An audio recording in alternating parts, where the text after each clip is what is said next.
Hey, Anthony. Yeah. You ready to get your freak on? What? You know, your freak on. What do you mean by that? Your football freak. Oh, yeah, maybe.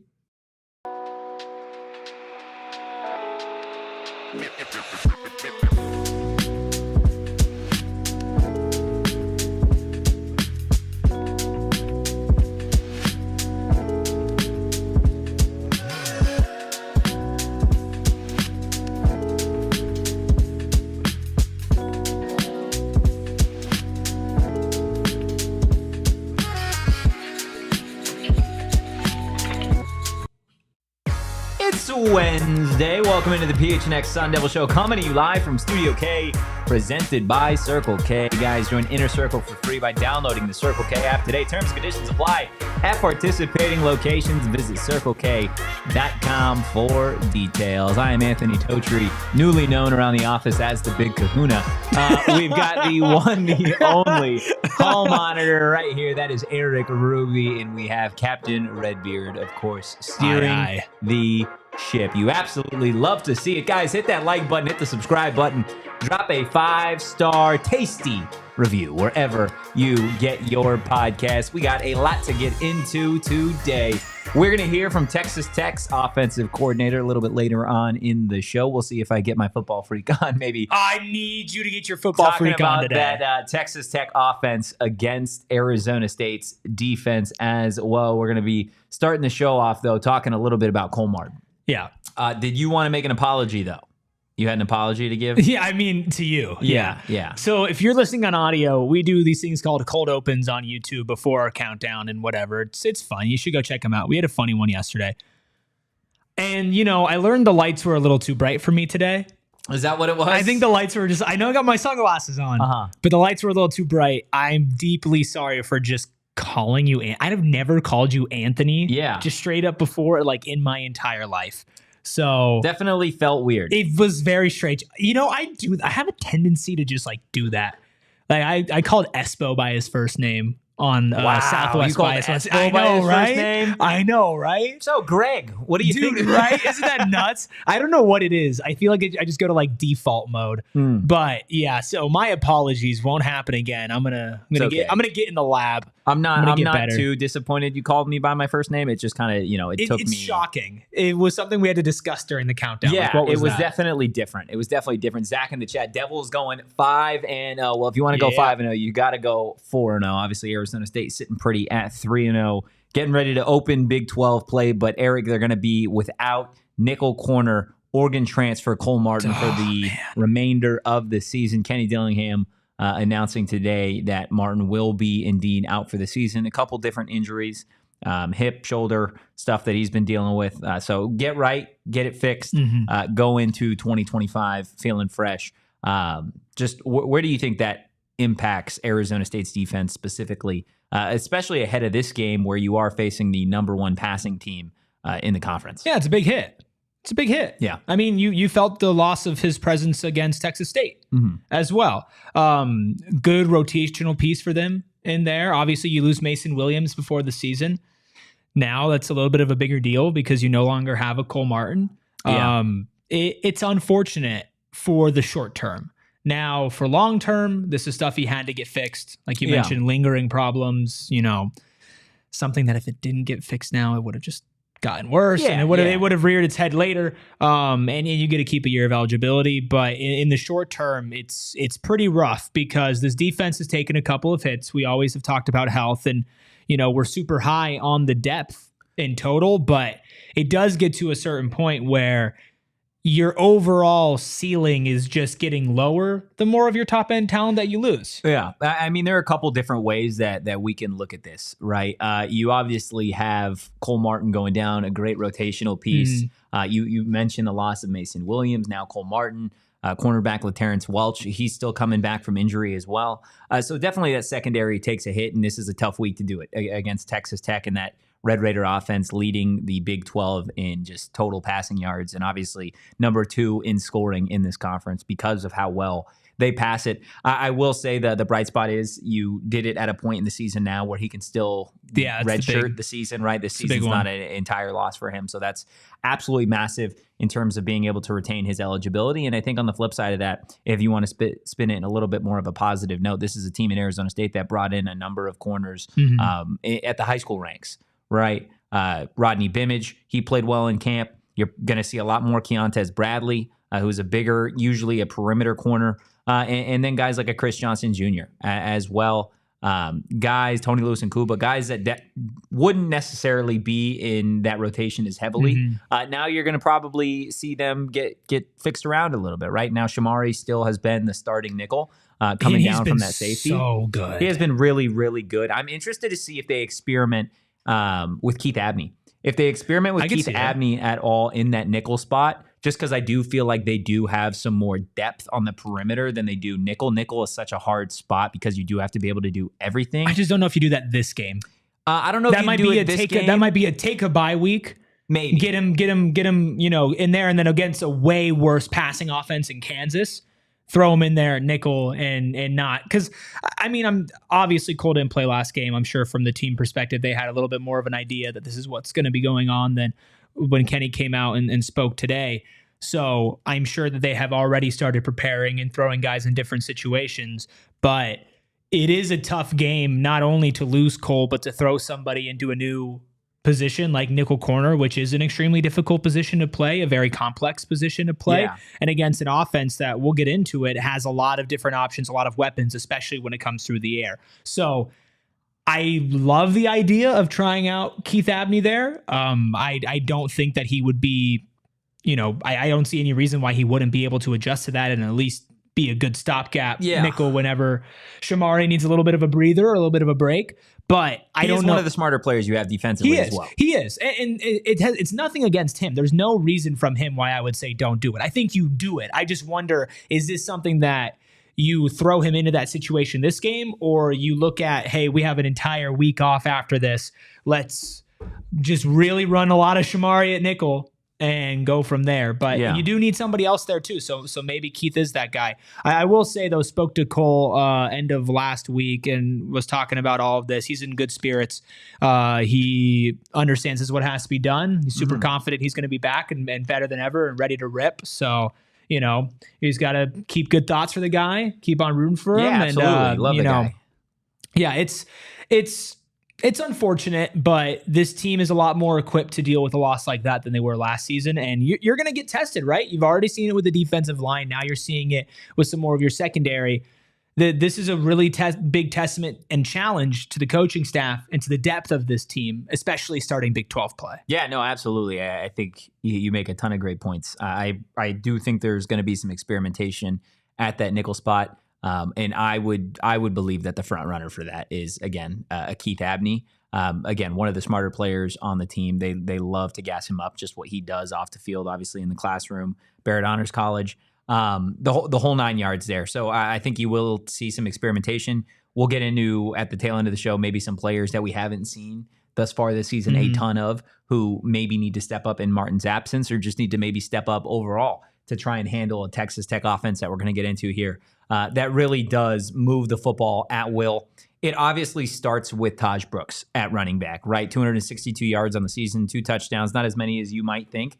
Opening the season, seeing that this is a team that played ACU and then obviously North Texas in week 3, but still averaging 6 yards a carry, right? You're averaging 6 yards a carry. You can literally turn and hand the ball off to him, and you're getting a first down every 2 plays, which obviously is massive. Now, again, take that with a grain of salt because of the opponents that they have played to this point in the season. Arizona State is a defense that really does hone in on trying to take away the run, and they have enough faith and confidence in their defensive backs, both at safety, corner, nickel, whatever, to really try and handle opposing teams' passing attacks, and you're gonna see that this week. I think the game plan going in is, hey, we're gonna try and make this team one-dimensional, try and take away a Tahj Brooks, and we are gonna have to start fast because this is a team in Texas Tech that if they do have the capability of allowing the opposition to start really quickly. You saw it against Washington State. There was a moment in that game, I believe they were down 21-3 midway through the second quarter, and at that point, you're really starting to itch away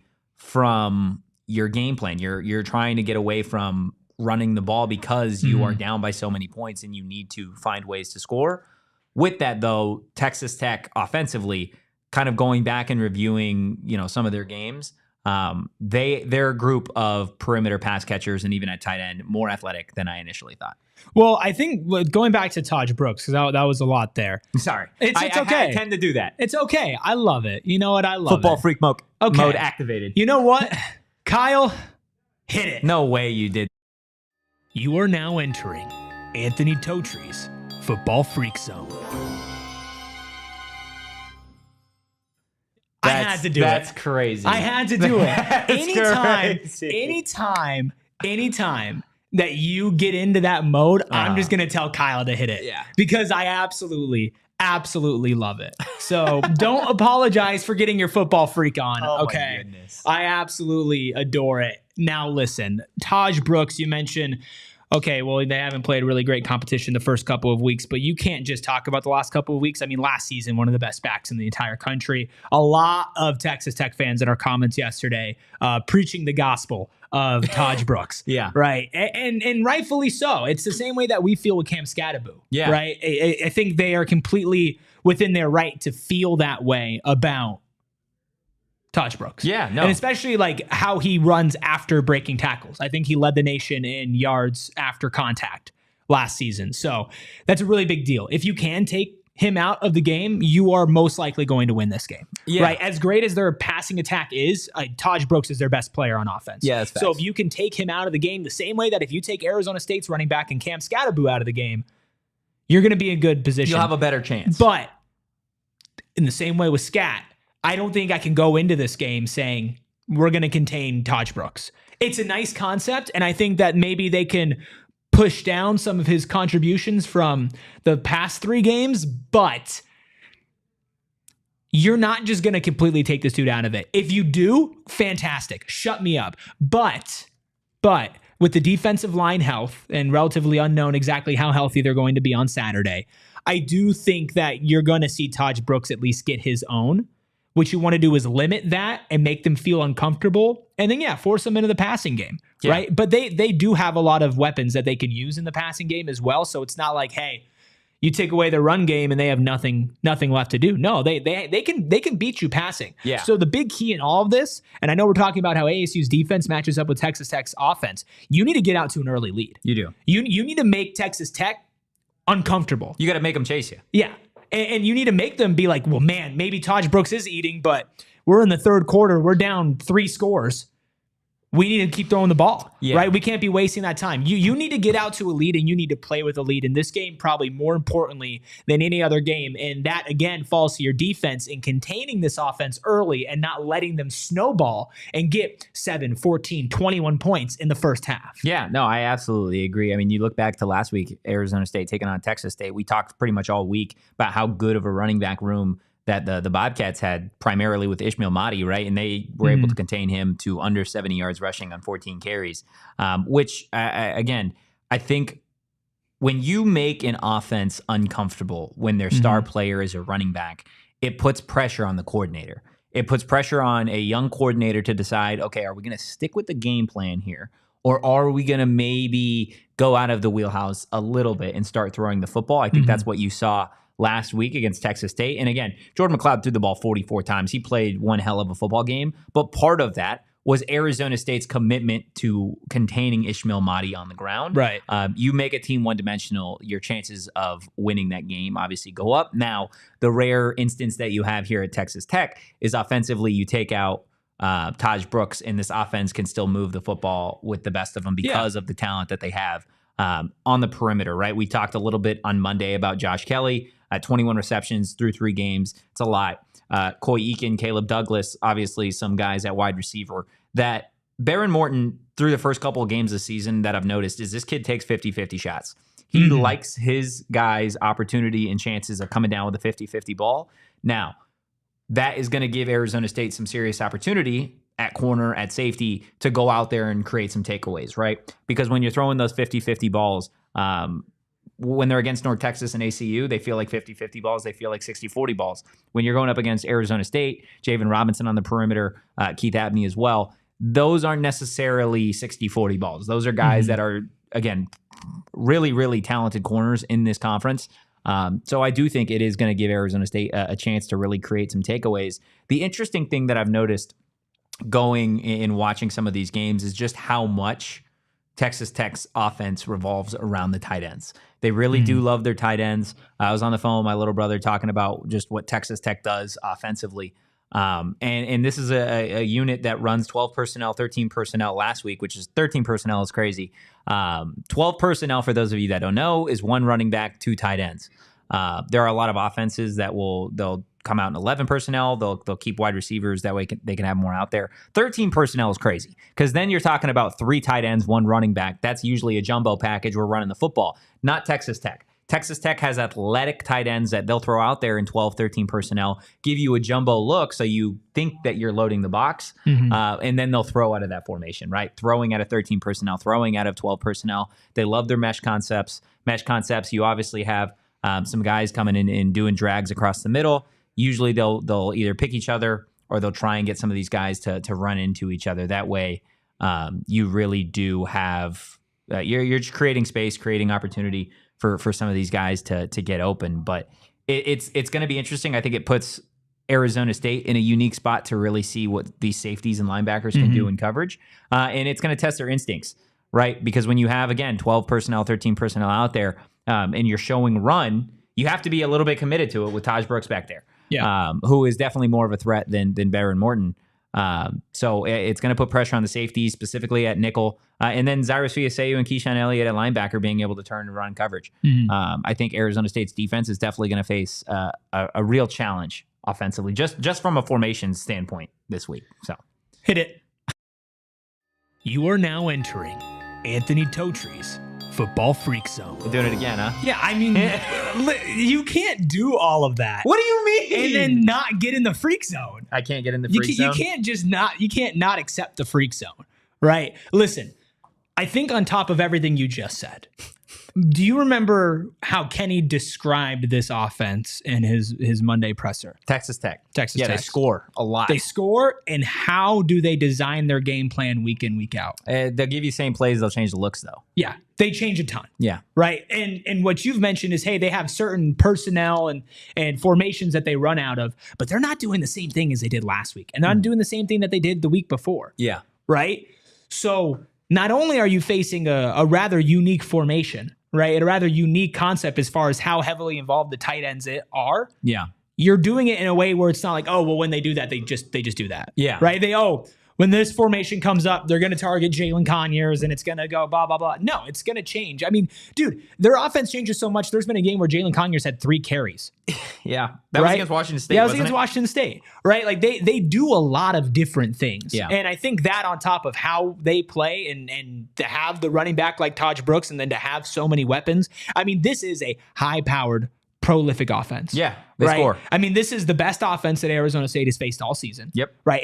It's better than Kansas, right? Who they're going to be playing next. Yeah. Utah is a better team, but if Cam Rising's playing, it's a different game. Yeah, if Cam Rising's playing, but if he's not, I mean, again, this is the best defense you might see for the next 3 games. Offense you might see for the next 3 games. No, I think that's right. Fair. And you're doing it on the road in a place where it's very hard to get a win. And the more that you break it down, the more I see why, hey, I get why sports books are probably not favoring ASU. But from what we've seen here, I'm going to keep this trend going. Perfect 4th game of the season. Okay. Tell me. Week 1, a good enough opponent from last season. You had to take them seriously, but you were just far and away better. You outmatched them. Yeah. Right. You beat them. You blow them out. 2nd week, SEC opponent, haven't gotten an SEC win in program history.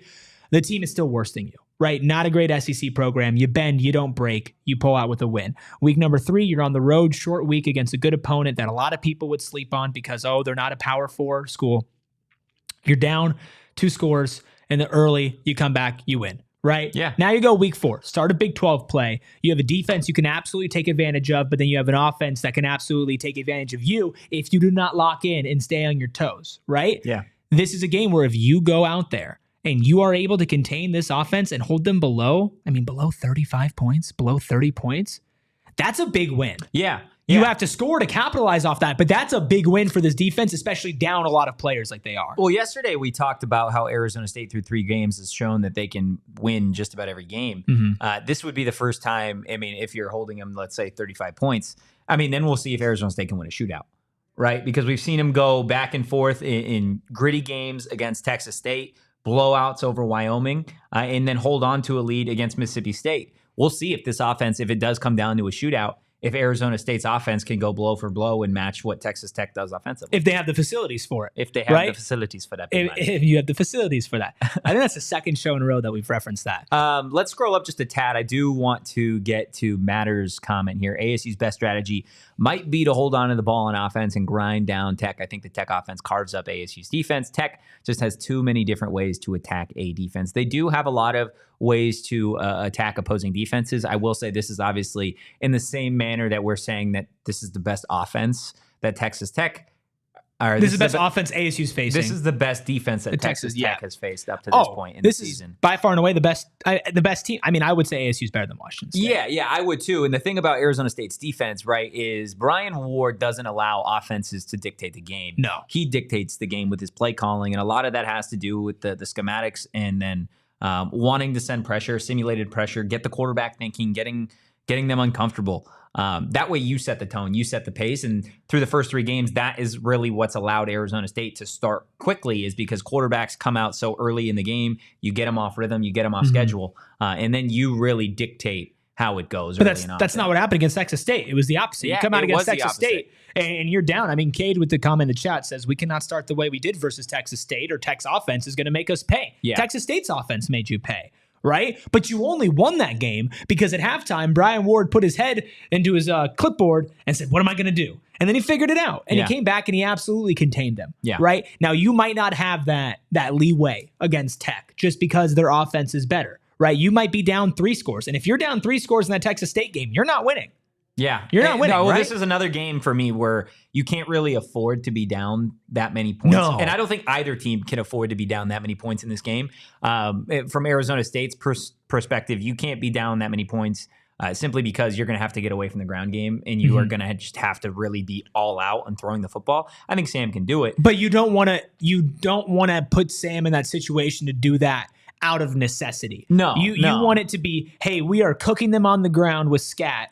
Let's open it up in the air. Let's target Tyson downfield. Let's get Melquan. Let's get X involved. Yeah. Right? Yeah. You don't want to be like, shoot, we're down 3 scores then and you're it's the end of the third quarter. It's the same reason why I said Arizona State needs to get out to an early lead against Tech in order to feel comfortable in this game and to win this game. If it's reverse and ASU is trailing from behind, again, you're not playing in a way that you haven't played before, as in you were down against Texas State, but this is going to be a much more hostile environment. Yeah. This is I don't know say a much better team, but this is a much better offense. Yeah, much better offense. And so you might be able to carve up their defense, but if their offense is going and they already have a cushion, they're going to at least be driving down and getting field goals, right? Yeah. It could make it impossible to catch up. So this is a big time, like, hey, I saw what we did on Thursday. Maybe that was because it was a short week, our first road game. That cannot happen this game. No. This team is talented enough to come back. Like, don't get me wrong. If they're down 21-0 early, they're talented enough to come back, but I don't know if you can have the type of performance to contain this Tech offense and hold them scoreless while you score at least 4 times to come back on that. Yeah. I'm not saying it's impossible, but that's way far down on the probability scale than if you keep it close or you lead. Yeah. And that is massively important. And I mean, you can go back to those 50-50 balls. Any takeaways you get in this game are going to be like gold. Yeah, they are. And you can't do what you did against Texas State, even though it wasted time and you ended up winning and Kenyon Floyd punted the ball, but you can't get an interception and then go 3 and out. No, you need point. This is a game where you need points every drive. You either need points every drive or you can't have short drives. No. Especially if you're leading, right? And that was back to Maters or Matter. I'm sorry for mispronouncing your name. Their point about holding onto the ball on offense and just grind them down. I mean, the game will go through Cam Scattaboo. I don't think they could stop Cam Scattaboo, and then they'll open it up in the passing game after that. But you're completely right. You need to hold on to the ball. You need to win the time of possession battle here. Yeah, you do. I mean, You that might absolutely be, we do the by the numbers and everything like that. Time of possession might be the biggest thing to keep your eye on because both of these offenses can score, right? I think Tech has a better offense than ASU, but ASU has a better defense than Tech. So it kind of balances out. You know what? We'll talk game plan here in a second. Okay. I do want to take a quick break and tell you guys a little bit about our friends over at Gila River Resorts and Casinos. One thing that you always got to remember, guys, is at Gila River Resorts and Casinos, nobody does it better. They've got several locations. My personal favorite is Wild Horse Pass. I just love the layout. They got the little Top Golf simulator stuff that you can do upstairs. Right in the sports book is a ton of fun, but maybe that's not your cup of tea. Maybe you want to stick to the floor, and they've got a ton of different options on that floor as well. 4,500 slots and live table games, or like we said, you can catch up on all of the action in their sports book. They've got a ton of food options from casual to upscale, approachable, classy. They have it all. They really do. And guys, be on the lookout because we're going to be hosting some events there all year, including cards and Suns watch parties and more. So stay tuned for info on how you guys can come hang out with the entire PHNX crew. Remember, you do you at Gila River Resorts and Casinos. Visit playatgila.com for more details. I like the sunglasses on your face. You look real nice. Hey, I like the way you said that. Yeah. Yeah. Yeah, Anthony. I love the sunglasses on your face, Anthony. I love the shades that you are currently sporting on your face. Well, listen, I love them because they're Shady Rays. I know I'm rocking my Shady Rays right now. I know you are as well. Top of the line quality, world-class product, independent sunglasses company. And I love the independent stuff because you want to support those types of businesses. But, it's not just some rinky-dink operation that's going to take your money and send you a cheap pair. No.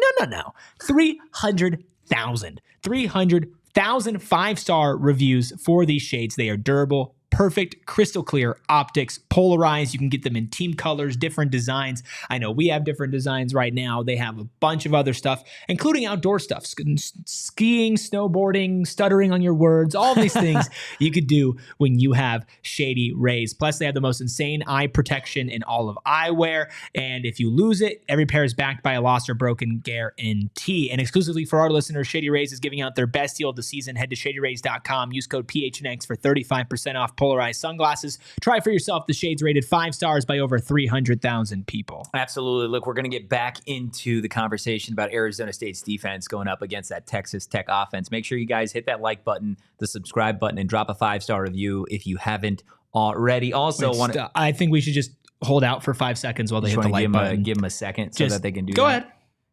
Like button, subscribe button, all the things. We're waiting. Yeah, that's fine. Also, go to gophnx.com today. Click the little Die Hard tab. It's going to tell you everything that you unlock when you become a PHNX diehard. We're talking discounts on events, on merch. You're getting diehard only content. And my personal favorite, you're getting access to that diehard Discord, which I just popped in there right now, and it's still going crazy. Everybody's talking about the Cole Martin stuff. Yeah. I didn't realize this the other day. We have an Iowa State fan in that chat. We're starting to get some more Big 12 fans in there, which honestly, I like it. I like that we're getting that whole community in there. Come talk ball with us. It's a lot of fun. Okay, it's a lot of fun. I wasn't going to say another word till somebody hit the like button. So they did. So we're fine. Let's move on. Let's keep going. Thank you, whoever just hit the like button. Go phnx.com. Again, that little diehard tab. So getting into the game plan, what I was going to say before we went to break here is out of all of the game plans that Arizona State has really run offensively throughout the season thus far, I think the Mississippi State game plan is honestly what I would think. Obviously, give the ball to Cam. Well, the tail end of that game is not obviously what you're going for here, but it wasn't just giving the ball to Cam. They were able to be so suffocating so early on in that game, own the line of scrimmage to the point where defensively they really, really suffocated Mississippi State. Mm-hmm. And then from there, they were able to run the football, hand it to Cam as many times as they did. I'm not saying Cam's going to go out there and have 30-plus carries, but when you run the football the way you do in a game like that, I think they ran the ball 50-plus times as a unit offensively in that game. And what that does is it gives you that time of possession, right? Mm-hmm. It shortens the game. Which in a game where points are going to be flying on the scoreboard is going to help, right? So if you're able to jump out to that early lead, let's say you get a 14-point lead at any point in this game, or even a two-score lead, a 10-point lead, right? I think that's when you immediately start to try and shorten this game. You're going to see Cam touching the football every single drive. And this is an offense that if you're running the football for 5 yards a pop, they're not going to throw it. They don't have to, right? If they can turn around and own the line of scrimmage, that's what this team is going to do. And I don't want to get too lost in the offensive side of things. So defensively, right? I think coming out hot and showing Morton a bunch of different looks is going to be what gets Arizona State's defense off the field, which in a game, again, where we saw it against Texas State, we talked about that pregame. We talked about it against Mississippi State pregame. Those are both offenses that scored points very, very quickly, and that can be absolutely draining for your defense. If you are able to take the ball away from Texas Tech, if you're able to force 3 and outs, get your defense, just reserve that energy for later on in the game when you know Texas Tech is really going to have to, step on the gas offensively to score points, it's going to pay dividends. And you won't even see that in the first half, but you'll see it in the second half. But I agree with the chat and with you. I think this is a game where owning the time of possession is going to be pretty crucial. William Jasper in the chat making lots of good points, but his last one saying start on defense again. Do you agree? You get the choice. You want to start on defense? Yeah, I always like starting with defense when you're on the road, simply because if you are starting on offense, 9 times out of 10, they're going to kick it to the point where your backs are against the student section. And the student section, it's either the start of the game or the end of the game when they're going to be the most just absolutely energized. So if you're starting offensively, you got to deal with the student section. A little bit of a just bleh. But if you could start off, get it early, 3 and out, take away, whatever, really takes the wins out of the crowd sales. Shout out Captain Redbeard on that one. So I'm not opposed to starting on defense first. Yeah, I feel like this team's done a really good job of making that impact early on defense. Obviously, Texas State game is a little bit differently, but what stands out is early against Mississippi State and early against Wyoming. They came out and they made their mark. And they got the opposing team uncomfortable. Now, that's more important than ever than it was against a Mississippi State or a Wyoming or even a Texas State with this game. But it's also going to be the hardest task. Yeah. Right. As much as I want to say, just make them uncomfortable, take Tahj Brooks out of the game, get him off the field 3 and out. The reality is that's tough. That's easier said than done. It's not likely to happen, right? If you can hold them to 3 points on the first possession, I'm not going to be thrilled because you let them score, but I'll be okay with it. Anytime it's not 7, you should be clapping. Right. Especially against a team like this. It's just what do you do then on the response? But as far as coming out, they are going to try to establish the run early, and then they're going to try to throw the ball like crazy. Yeah. Right? That's what's going to happen. They're going to give the ball to Tahj Brooks. They're going to try to get him to get a couple first downs, move down the field, have you thinking about this entire game plan and Tahj Brooks, and then boom. Kelly, Conyers, all of them, they're going to be targeting, and they're going to be taking shots downfield. And they're not afraid to take shots downfield. No, absolutely not. And like you mentioned with the 50-50, they're not afraid to take risky shots downfield. So and it's paid off. So 10 touchdowns to 2 INTs so far for Morton on the season. So it's so what do you do, right? Do you go in and you just absolutely load the box and then you open it up on the outside, force them to pass early, maybe get them out of that type of rhythm because they do like to run the ball immediately? Do you just try to kind of play it in the middle and don't really give them anything, don't favor anything on either side of the ball and just see what happens, see what they come out and what they do? Or, do you just bring a ton of pressure and try to get to the quarterback? I think you're going to see all of those things that I'm going to do my absolute darndest to not step into the freak zone again. I want you. Okay. You have permission to step into the freak zone. I'm going to just, and I will not play the thing again. I'm just dipping my toe. It's not nothing not too crazy. You're in the here. pre-football freak zone. But I don't think Arizona State needs to load the box in this game. And I don't think they're going to need to load it often at all this season. And part of that has to do with Shamari Simmons. Shamari being a converted safety to that nickel corner spot. He is bigger than a traditional nickel corner. He comes downhill quicker simply because his nature is a safety, right? He is phenomenal in coverage at what he does, but he is really, really good on, honestly, one of the best, I would say, run stuffers in that DB room. And that shows. It shows in the fact that when Arizona State runs that 4-2-5, right? And you do have Shamari at that nickel spot. He's already pretty much on the line as a separate edge rusher. He's just extended out just a little bit, right? So you don't need to load the box. You don't need to bring you don't need to bring an extra safety down. Not that Arizona State doesn't, or not that you won't see that. But in my personal opinion, because Shamari is so effective in stopping the run while also playing the pass, I don't think Arizona State needs to get too out of the ordinary here in terms of trying to stop Tahj Brooks. They didn't do it against Texas State in Ishmael Mahdi, and he's a great running back too. One of the best. So I think for me, Shamari obviously had a giant game last week, and I think he'll probably have a giant game this week because they're going to run the football with Tahj Brooks, And Arizona State's linebackers and defensive line are obviously going to have to take care of that. But anytime it gets pushed outside, that's going to fall on Shamari. We're going to see if those Texas Tech athletic wide receivers really want to block. We're going to learn that this week. And then we'll obviously see him in coverage against a couple of those tight ends, maybe his former teammate in Jalen Conyers. But we're going to continue talking about this matchup here in just a second. But we've done a lot of the talking. I do want to throw things over to Texas Tech offensive coordinator Zach Kittley. Just on his initial thoughts on what you're going to see from that Arizona State defense. You look at their roster, they got a bunch of brand new guys. They're heavy transfer portal. And, man, the biggest thing from them is they fly around, 4-down structure. They mix up the back end a little bit. He wants to be more one high. Again, hangs his hat on taking the runaway, which they've done really good job. I think they're 11th in the country. I know it's like 60-something yards a game rushing. And so they've done a really good job so far at stopping the run, only giving up about 200 yards in the air as well. So 3 defensive touchdowns already in 3 games. So they're doing a really good job of flying around, man. And they play really hard. I like their edge rushers a lot. I think that those guys play with really high effort.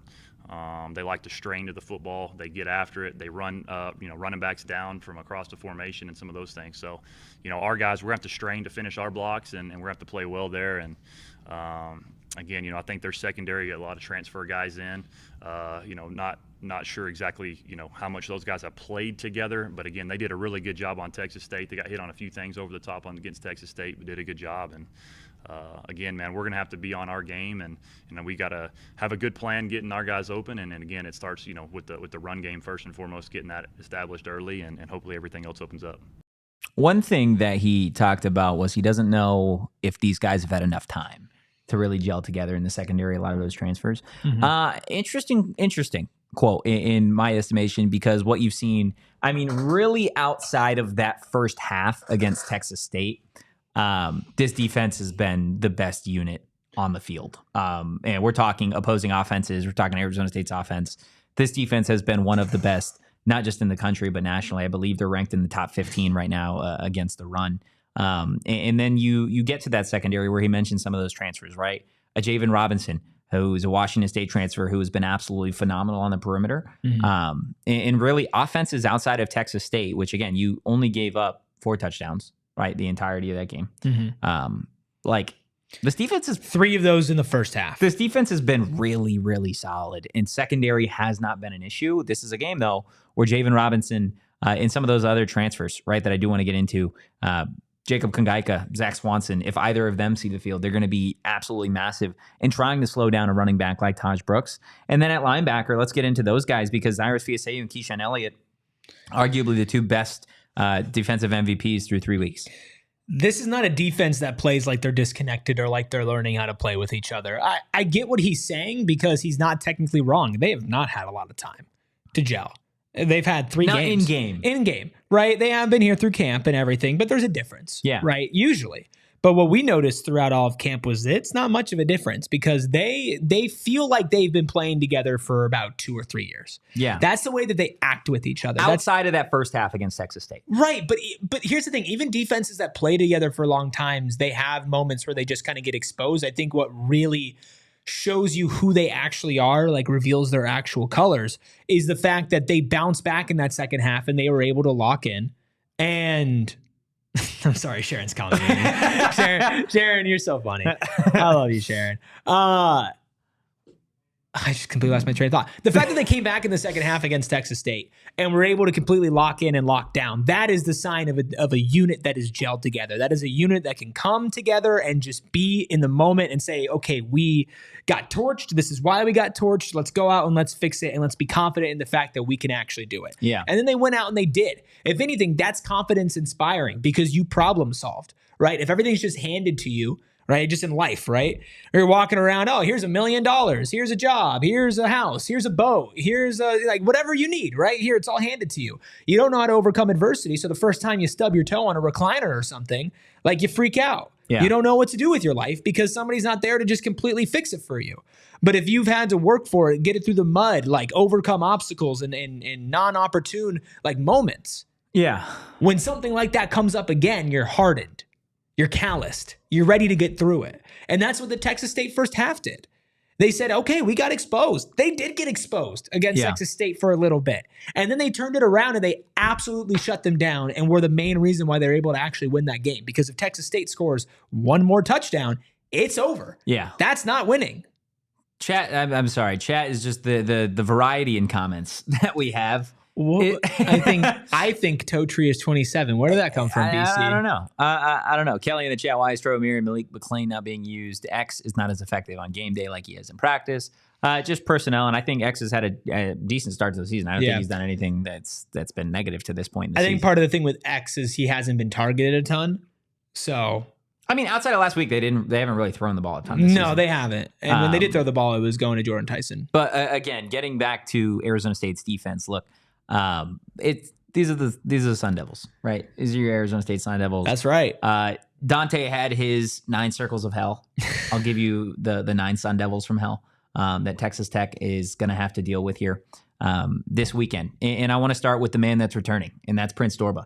On the edge, he is one of the best. He's the best pass rusher. He's so good on this team. Tied the team lead for sacks last season. You're getting him fresh off injury. Really, really excited to see him. Opposite him for your second circle is most definitely Clayton Smith. Clayton Smith, he could put opposing tackles in the spin cycle, and he has really developed an interior rush to be able to bully some of these offensive linemen. And then you kick into the interior for your third circle, and that is none other than C.J. Fite. He is a mountain of a man. He's a kid from Texas. Hashtag thick six. He's a Sun Devil. And he is going to own the LOS, the line of scrimmage. Then you get to that second level, and you've got Zyrus Fiaseu and Keyshaun Elliott for your fourth and fifth circle. And those what guys, a combo! Those guys again have been absolute monsters so far for the Arizona State defense in coverage, in run stuffing, and really being the brains of the operation in terms of just making sure everybody needs to be where they are, managing down and distance, that type of stuff. So you're through 5, and then you get to the perimeter. Then you give me Javen Robinson and Keith Abney for 6 and 7, right? Those kids have been nothing short of remarkable through the start of the season. Mm-hmm. I wouldn't say that they're necessarily corners that you think of and look to put guys on an island. But those are guys in man coverage that have recovery speed if they need it. They've got great man coverage skills, and they've got great ball skills as well. And then, backing everything up to round things out in your Devils circles of hell for 8 and 9, you've got Xavion Alford and Shamari Simmons, 2 guys that have been, some of the best players again defensively all season long. I mean, the nation fell in love with Shamari Simmons' hit last week, hit of the college football season thus far. So I get it, right? I get it. But every offense in the Big 12 is going to learn about the Devils' circles of hell as this season kind of moves on. And it's legit. It's real. It's not a bias. I promise.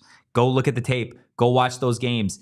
Each and every one of those guys has made an impact this season defensively. Texas Tech's offense puts points up quickly. I understand that. They played ACU. They played Washington State. They played North Texas. You're going to have to buckle up, and you're going to have to bring a Bible to Lubbock, because I'll tell you what, the Devils are bringing the heat on Saturday. Okay, Kyle, hit it again. Hit it again. I mean, you are now entering Anthony Totri's Football Freak Zone. Okay, I will never play it this many times. I don't think that was Freak Zone. No, but you just went crazy. I need to make another one like Anthony Totri, like sit down in your pew because Anthony Totri just took you to church.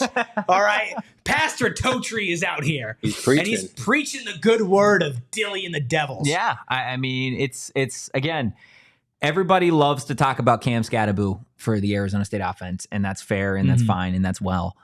But this defense, a group that's mainly made up of transfers and a couple of returners from Dilly's first class that he had, has been, again, absolutely remarkable. And it's something that if you have been following along with PHNX Sun Devils, we told you in the spring that this defense looked really, really good. And we said they look good. I'm going to be honest, I didn't even think that they would be this good. They're tied for the nation lead in defensive touchdowns. I didn't think they'd be this good, and I certainly didn't think they'd be this good this fast. Yeah. Right? I saw the potential with this unit. We both... When we were talking about game 1 of the season, what was our biggest takeaway from camp and from the offseason? Both of our number 1 takeaways was this defense is legit. Yeah. That was it, right? There was, the quarterback competition and the transfers. No, when you talk about just as a unit, this is absolutely a legit. And this is a unit that Texas Tech should, I'm not going to say be afraid of, because you're a high-powered offense. You shouldn't be afraid of anybody, but they should certainly be more afraid of them than any other team that they've played. Yeah, no, absolutely right. Aaron in the chat, did y'all really forget our leading tackler, Ghost Rouser? I mean, he's, again, he has had a definite impact in the run game. Phenomenal season. Yeah, I mean, like he said, he leads the team in tackles right now. Interested to see his role, and really Kamari Wilson or Montana Warren, all those safeties, right? Really to see how much their role expands with Cole Martin being done for the year. Because are we adding circles of hell? I don't think we're adding circles of hell. I think you can, at it's a certain party, point, we're adding more people. Substitute. Look, hell is much deeper than 9 circles, right? It's an eternity. It is when you play Arizona State. It's an eternity of fire, and that's what Brian Ward's defense is. So again, we're going to obviously give the flowers to Texas Tech's offense because they're athletic. They score quickly. They score at will. They do a lot of different things really well. They'll show you one thing and they'll give you another, and they can do it out of a bunch of different formations. But let's not forget that Arizona State's defense through 3 weeks has won just about what? They've played 12 quarters of football. They've won about 11 of those quarters defensively. Yeah, 10. I'll give them 10, sure. 10. Yeah, I mean, that percentage is still ridiculous, Still. right? Warren in the chat, Tech fan, Big 12 fan here. Please tell me Kalen Balaj is no longer with the program. I still have nightmares. Oh, yeah. That's the comment of the week. Yeah, Kalen, if you don't remember, Kalen Balaj, I mean, tied college football history. 8. Yeah, I mean, that game was just watching ridiculous. That game. I was a freshman in college when that happened. I know somebody who was playing a drinking game during that game.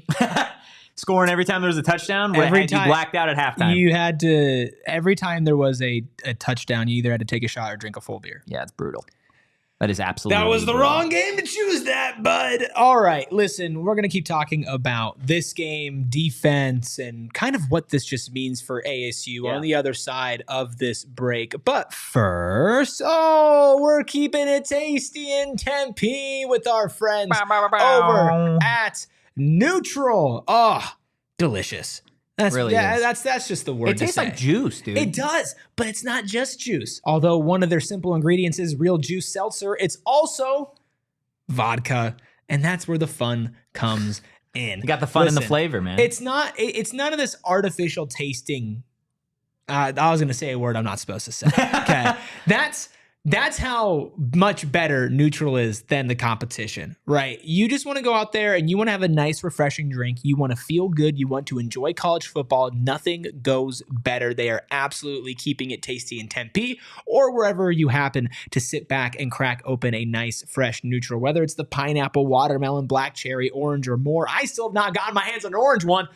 And I need it. Yeah, and I Max will needs to report. get it together. I will report back to you guys when I get some. But Neutral, they keep it tasty. Must enjoy responsibly. 2024 Anheuser-Busch Neutral is a flavored vodka with carbonation from St. Louis, Missouri. Look, everybody here at PHNX likes 2 things. They like to have fun, and they like to save money. Okay, and Amen. Circle K is going to help all of you guys save money the same way that they help all of us. And it's with their membership program that is entirely free, by the way. It's called Inner Circle. Super, super easy to download. Again, takes 60 seconds or less. You could literally do it while this ad is going on. Enter your email and phone number to be fully enrolled. Okay, once you've done that, after that, all you need is your phone number to get the deals. It really is that easy. It's that simple. And some of the deals start off big, helping you save money, right? Save 25 cents per gallon on your first 5 fill-ups. And that's not all. You can save 3 cents per gallon every single day after that. It really does start to add up. They've got plenty of other member-exclusive deals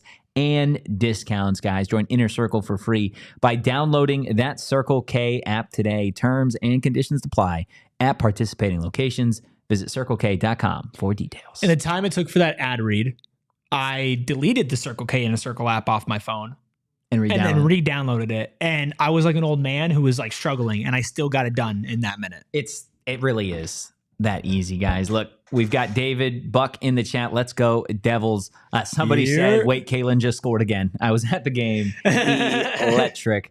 Yeah, that game was absolutely phenomenal.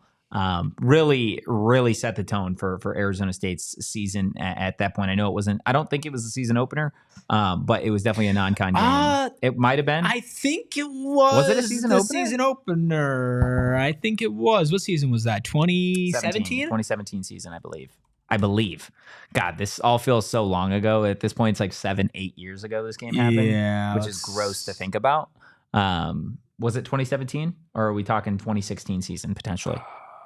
I think we're talking 20. No, it was a third. It was a third game. It was third game. It was a third game. They had New Mexico State, San Diego State. They were 1-1 going in against San Diego Tech. State game. I remember. Wait, no. That's yeah. Sorry. Yeah.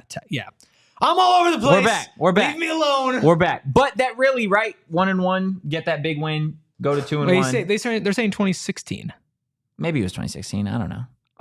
No, it might have been 2016. Oh, because they did play Tech in back-to-back. Yeah. And it was the second game they played NAU, the first game that year. They won that game, but they 44-13. But that game, they was close at half. I remember that. I was at that game. Yeah, I was at that game too. Really? Yeah. Maybe we sat next to each other. Yeah, maybe. Probably not. Probably not. We were both there. Maybe I called you Anthony then too. Gosh, that's tough. But I want to get into the bigger scope of this game.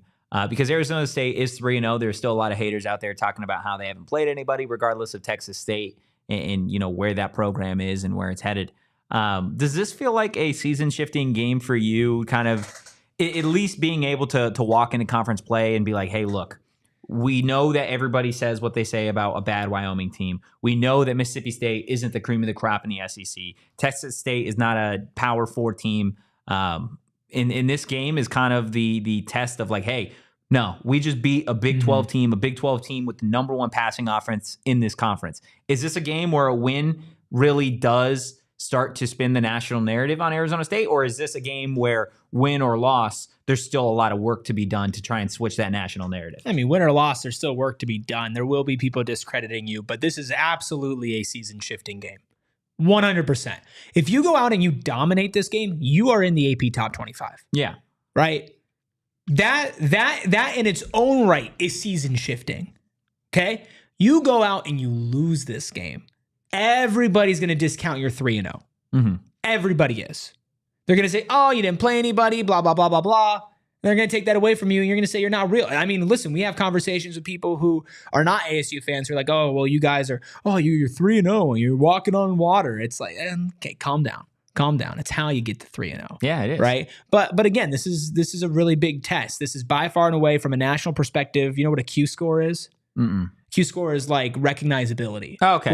Like famous athletes, actors, they have high Q scores. Yeah. As far as programs that you've played, Texas Tech probably has the highest Q score. Mississippi State's up there. Up to this point, yeah. Up to this point, the Texas Tech is up there, right? You are going to get the most credit for this win if you do win. And people will actually consider you legit. And it's a statement because it's the first Big 12 game. All those things packaged up into one. It's the most important game of Kane Dillingham's young career. It's the most important game of Sam Levitt's young career. It's the most important game of most of these guys' career. Is this game. And it will get more important as the season goes on, but we're not there yet. Yeah. We're at week 4. And right now, week 4 is by far and away the biggest game in this program in the last couple of years. Yeah. Yeah. I mean, I think you could have said that last week, and then obviously it But that's what I'm saying. It trickles, yeah. The more you win. The 3-0 makes this even more important. Yeah, the more you win, the more expectations and stuff start to really trickle down the season schedule.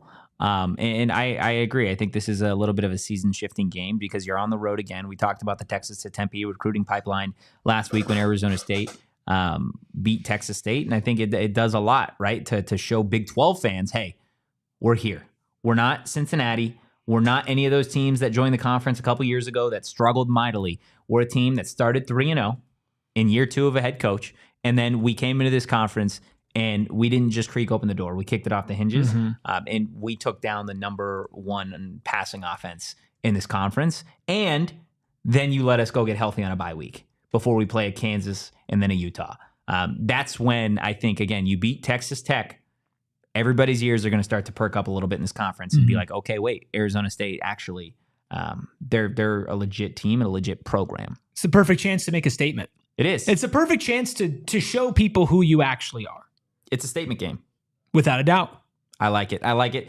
One defensive player that needs to maybe step up in the absence of Cole Martin, or maybe just a guy that we haven't seen play a whole lot this season that you think can be a big contributor on Saturday. Tough. A lot of good contributors on this defense so far. But I'll say Rodney Bimage. Okay, we're going with the freshman. Yeah. I mean, he got a little bit of burn. A little bit. Earlier in the season, and I think he's going to get a little bit more now that Cole is out. I don't think he's going to be slotted right there in the nickel, but if you are going to take a Keith and you're going to put him in at nickel, you might see a little bit more Bimage in that spot. So I need anybody in the defensive back room to step up, because you did lose Mason Williams before the season, because now you did lose Cole Martin. So I'll go with Rodney. I'm going to go, early on I was going to say Keontae Bradley. It was another perimeter corner, a little bit lengthier, but I'm going to switch it up. I'm going to go Jordan Crook. At linebacker. That was the second name I was considering. A guy that didn't get a play last week, coming back from injury this week. And we talk heavily about the importance of these linebackers, right? Keyshaun Elliott, Cyrus Fiaseu, what they do in the run game, what they do in being able to turn and run with tight ends, slot guys. But being able to keep those guys fresh is going to be huge, and not taking a dip on the field.